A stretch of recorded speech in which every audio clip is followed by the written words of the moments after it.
Cookery சேனலை பார்த்து யார் வேணாலும் சமையல் பண்ணலாம். ஆனா சுவையான சமையல் பண்றது எப்படி? நான் இதயம் நல்லெண்ணெயில சமையல் பண்றேன். ஆஹா ஓஹோன்னு பாராட்டுறாங்க. நீங்களும் இதயம் நல்லெண்ணெயில சமையல் பண்ணுங்க, பாராட்ட வாங்குங்க. தினம் தோறும் வாங்குவே இதயம் இதயம். மறைந்த முன்னாள் பிரதமர் மன்மோகன் சிங்குக்கு நினைவிடம் அமைக்க மத்திய அரசு இடம் தரவில்லை என்று காங்கிரஸ் குறை கூறி வருகிறது.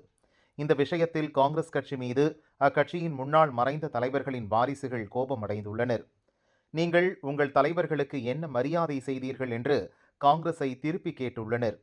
முன்னாள் பிரதமர் நரசிம்மராவின் சகோதரர் மனோகர் ராவ் கூறும்போது, நாடு இக்கட்டான பொருளாதார சூழலில் இருந்தபோது நரசிம்மராவ் பிரதமராக இருந்தார். மன்மோகன் சிங்கை நிதியமைச்சராக நியமித்து சுதந்திரமாக செயல்பட வைத்தார். குரு சிஷ்யன் போல இருவரும் நாட்டுக்காக உழைத்தனர். மன்மோகன் சிங்கின் புதிய பொருளாதார கொள்கைகளால் நாடு வளர்ச்சி பாதைக்கு சென்றது என மனோகர் ராவ் நினைவு கூர்ந்தார்.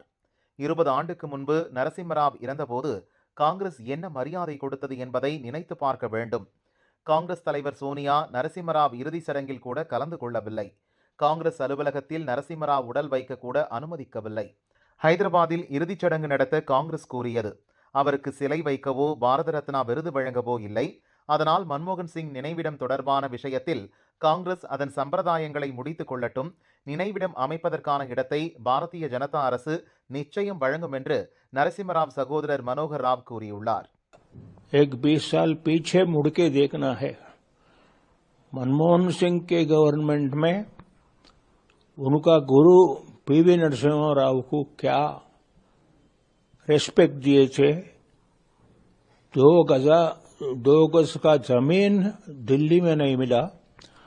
आज आपके मनमोहन के सिंह के निधन पे राष्ट्रपति,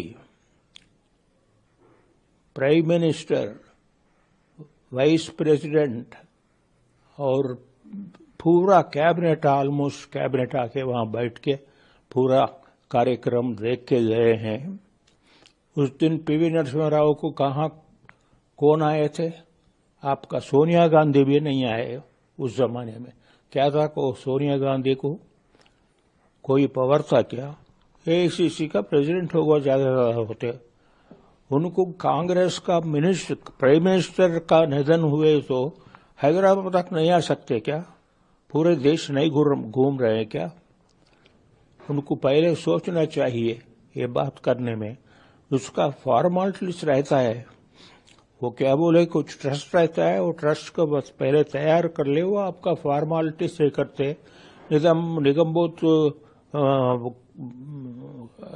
घाट के पास तो कोई भी वहां कर सकते, प्राइम मिनिस्टर को कर सकते, प्रेसिडेंट को कर सकते, सबको कर सकते।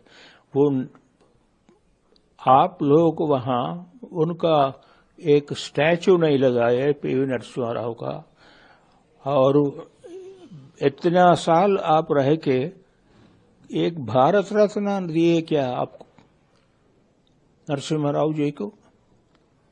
क्या रेस्पेक्ट दिए फॉर्मर प्राइम मिनिस्टर को? अब किस लिहाज से कौन सा आप उद्धार किए बोल के फिर ये मनमोहन सिंह को ये नहीं हुआ वो नहीं हुआ बोल के बोल रहे हैं। जो भी हुआ अच्छा हुआ. இந்தியாவின் முதல் கவர்னர் ஜெனரல் ராஜாஜியின் கொள்ளு பேரன் CR கேசவன் கூறும்போது, மன்மோகன் சிங் நினைவிடம் அமைக்க பிரதமர் மோடிக்கு காங்கிரஸ் தலைவர் கார்கே கடிதம் எழுதுவது முரண்பாடாக இருக்கிறது என கூறியுள்ளார். முன்னாள் பிரதமர் நரசிம்மராவ் 2004இல் இறந்தார். 2004 முதல் 2014 வரை 10 ஆண்டுகள் காங்கிரஸ் ஆட்சியில் இருந்தபோது அவருக்காக நினைவிடம் கட்டவில்லை. நரசிம்மராவுக்கு 2015இல் நினைவிடம் அமைத்ததும் 2024இல் பாரத ரத்னா விருது வழங்கி கௌரவித்ததும் பிரதமர் மோடிதான். நரசிம்மராவின் இறுதிச் சடங்கு டெல்லியில் நடப்பதை காங்கிரஸ் விரும்பவில்லை. ஹைதராபாத்தில் நடந்தது. கொள்கையற்ற காங்கிரசின் வரலாற்று பாவங்களை நாடு ஒருபோதும் மறக்காது, மன்னிக்காது என ராஜாஜி கொள்ளு பேரன் CR கேசவன் கூறியுள்ளார். முன்னாள் ஜனாதிபதி பிரணாப் முகர்ஜியின் மகள் சர்மிஸ்தாவும் காங்கிரசுக்கு எதிராக கோபத்தை வெளிப்படுத்தியிருந்தார். என் தந்தை இறந்தபோது இரங்கல் தெரிவிக்க கூட காங்கிரஸ் செயற்குழு கூடவில்லை. அதை பற்றி அவர்கள் கவலைப்படவும் இல்லை. ஜனாதிபதியாக இருந்தவர்களுக்கு செயற்குழுவில் இரங்கல் தெரிவிப்பது வழக்கமில்லை என மூத்த தலைவர்கள் சொன்னார்கள். அதெல்லாம் சுத்த உளறல். முன்னாள் ஜனாதிபதி KR நாராயணன் மறைந்தபோது காங்கிரஸ் செயற்குழு இரங்கல் தீர்மானம் நிறைவேற்றியது. அந்த தீர்மானத்தை தயாரித்ததே என் தந்தைதான். ஆனால் அவருக்காக செயற்குழு கூடவில்லை என்று சர்மிஸ்தா முகர்ஜி அதிருப்தி தெரிவித்துள்ளார்.